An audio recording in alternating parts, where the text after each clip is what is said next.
Oh, Stanley. Well, I can only thank Dave Stryker for getting me hooked up with that, because my man, I can tell a story about that.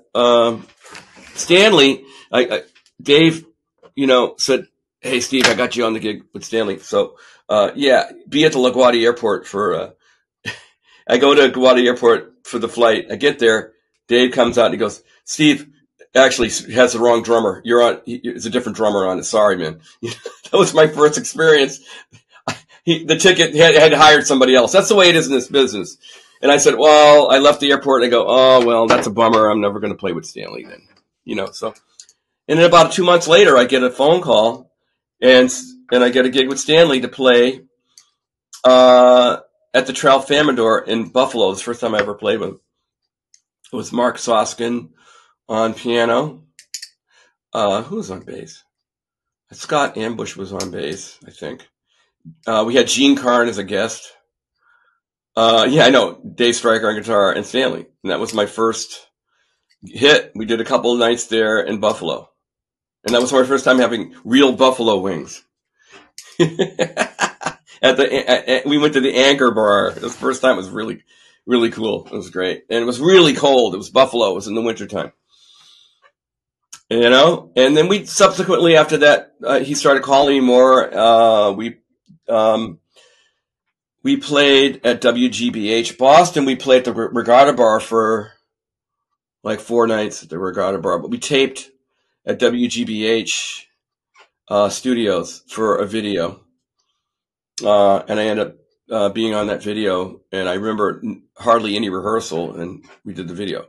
And the one you'll see is the one we did, and I'm really proud of that because it's one of the only real videos of Stanley Turrentine playing with this quartet in a setting, especially at WGBH, which is famous for doing those kinds of things historically. His sound is soul. He's got a lot of soul in his playing.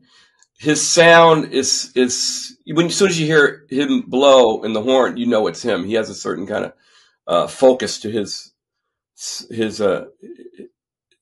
attack on the horn, and you literally.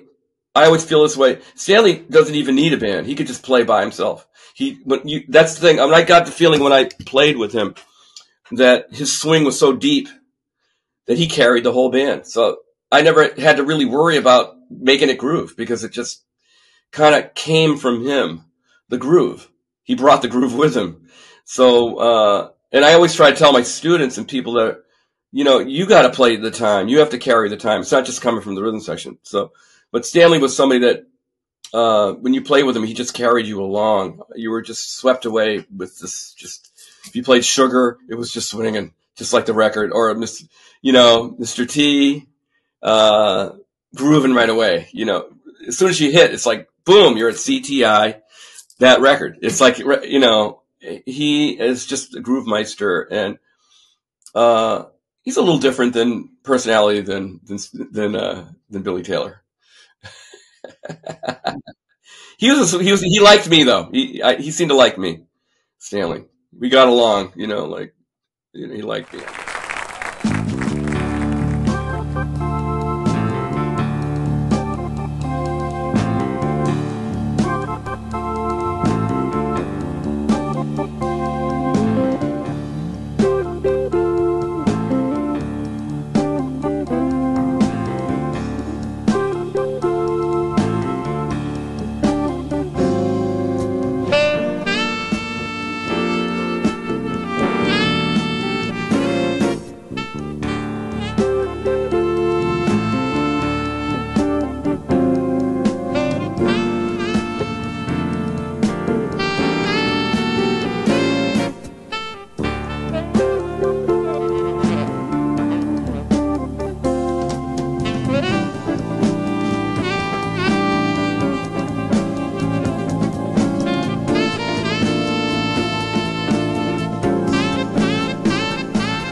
Mess with Mr. T is a Marvin Gaye original. And Marvin and I used to hang out a lot.